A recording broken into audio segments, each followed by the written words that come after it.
אתה יודע מה אתה עושה פה בכלל? כמה מנהרות לטובת איזו תערוכה. הסבירו לך קצת על מה מדובר? פחות או יותר, כן. זה מעניין? כל דבר שהוא חדש הוא מעניין. כל דבר שאתה לא מבין בו, מעניין.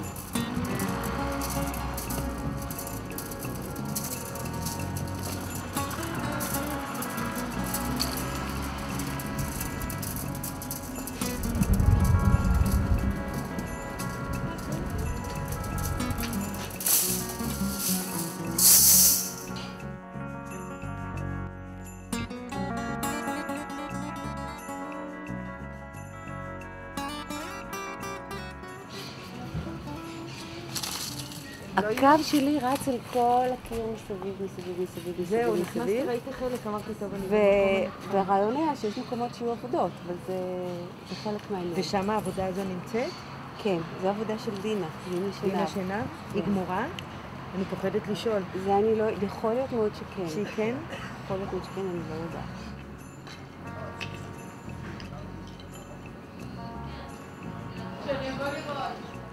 שמי גלעד מלצר ואני מנחה את קורס האוצרות במדרשה, את מסלול האוצרות. והמחשבה המקיפה של הקורס הייתה לנסות לחשוב מה פירושו לעשות משהו שהוא עכשווי.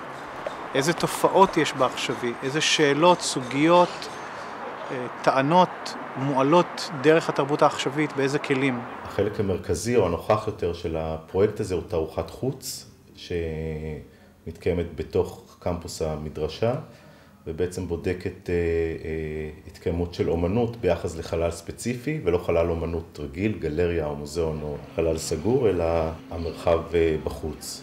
הפרויקט שאנחנו בחרנו מתוך נושא העכשווי היה להביא אומנות למרחב הציבורי של המדרשה.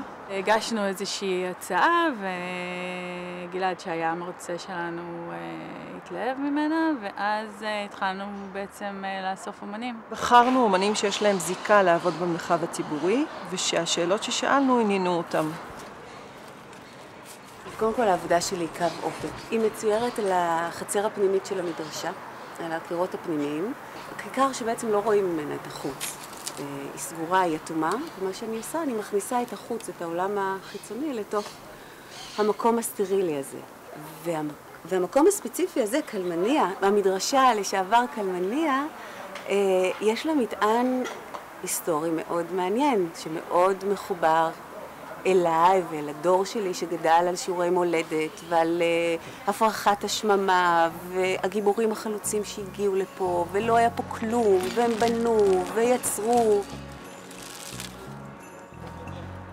וואלה.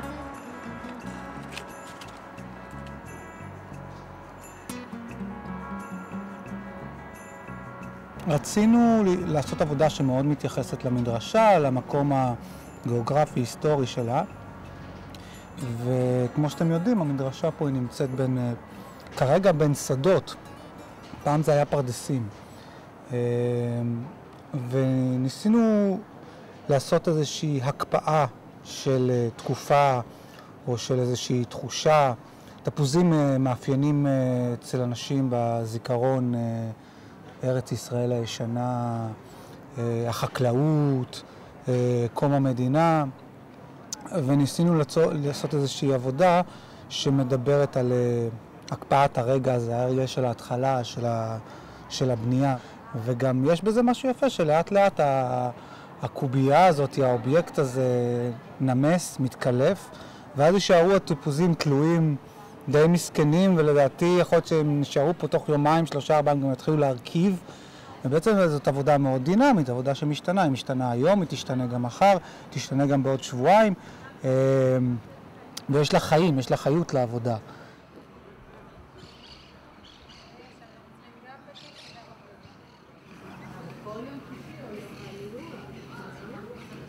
הזמנתי על ידי כרמית ואורלי, האוצרות של התערוכה של אומנות במרחב הציבורי, לעשות רישום באמצעות חומר, ושחושב על המרחב הציבורי של המדרשה, שיש בה משהו מצד אחד איזה סוג של צנטרום של עולם האומנות הישראלי, מצד שני nowhere או איזה מקום כפרי מאוד מחובר עם ההתיישבות הזאת פה בכפר סבא רבתי. וייצרתי דימוי של הר. אני חושבת שאני עוד לא מבינה את זה, אבל אני שמחה לעשות את הרישום הענק הזה על מקום כל כך נוכח במדרשה. זה כאילו הקנבס הכי גדול שיש פה, ויאללה תשתלחי.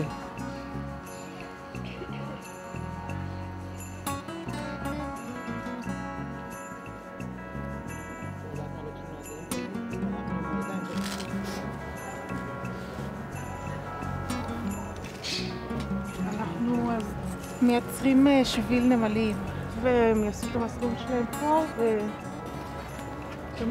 האלמנט הדומיננטי, החזותי הדומיננטי זה השביל. זה הדימוי בעיניי, שביל, דימוי ויזואלי, חזותי.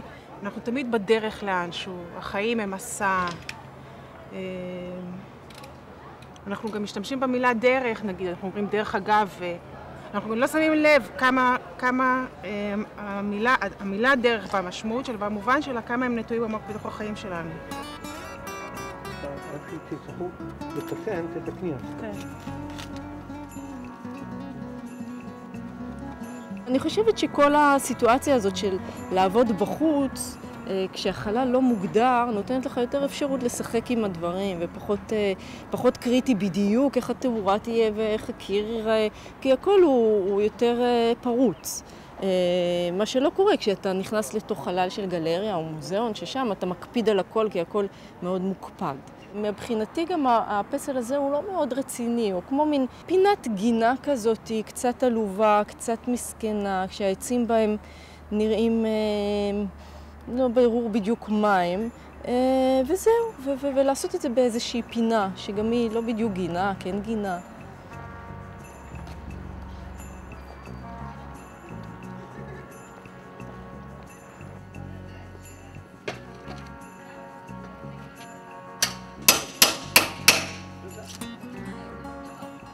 זו תערוכה שמתמשכת לאורך 3 שבועות, שזה מעמיד את העבודות במבחן מאוד גדול, גם של מזג אוויר וגם של מבחנים אחרים של אובייקטים שנמצאים במרחב הציבורי, ונדליזם.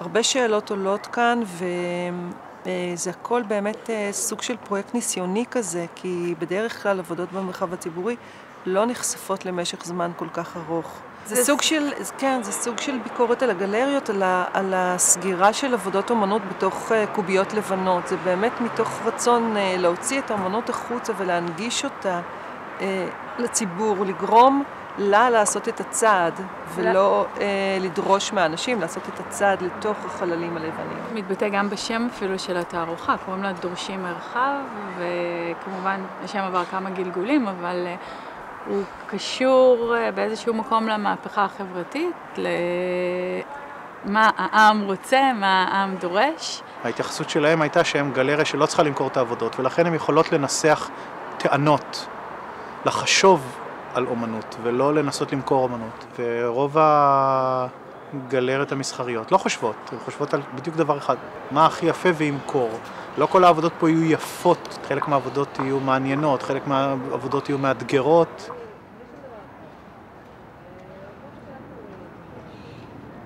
אני חושבת שיש איזשהו משהו מאוד מזמין בזה שהעבודות בחוץ, ואם הן לא רגילות, אז אולי הן גורמות לצפה לעצור רגע. זאת אומרת, אני חושבת, בעיניי זה מקסים, זה מרתק, זה מרתק אותי, זה ממש מרגש ומרתק.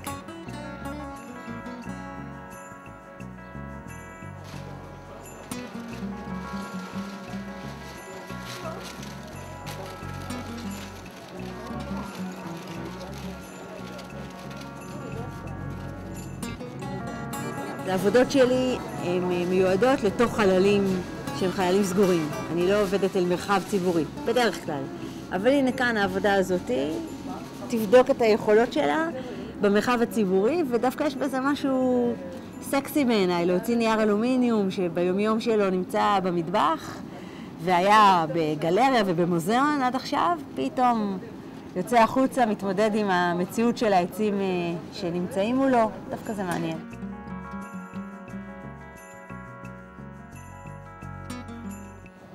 העבודה הספציפית הזו נקראת חוב יעני, שמשמעם כמובן אהבה יעני. מעניין אותי העניין של שמה יקרה לציור שלי, סוג של ניסוי וטעייה. אחרי שירד פוגש שם למשל, או שאנשים יגיבו לזה באיזושהי צורה, שזה יעבור איזשהו תהליך, ומעניין אותי לראות את השריד. בעבודה הזאת, שקוראים לה זמן מרחב, אנחנו מפרקים בעצם את הזמן והמרחב לחלקים, שבכל חתיכה יש זמן אחר. יש לנו חתיכה שמנגנת בזמן אמת, את הוידאו שאנחנו, לזה רואים אותך פה עכשיו, מצלמת. יש לנו חתיכה שמנגנת מהלילה, חתיכה שהייתה קצת בבוקר. הרצון היה לראות את החיים של המקום שאנחנו משקפים בעבודה, גם כשאנחנו לא נמצאים מולו.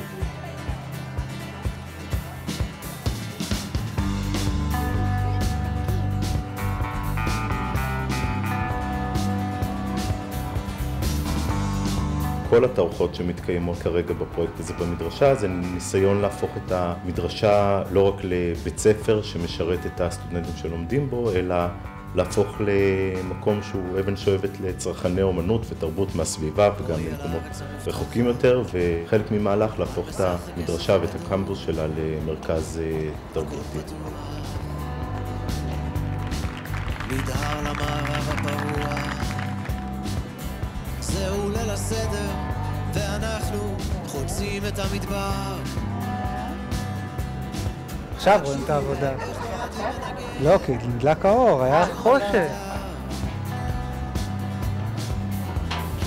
תני לי יד, תני לי יד, תני לי, זהו נוף ילדותי.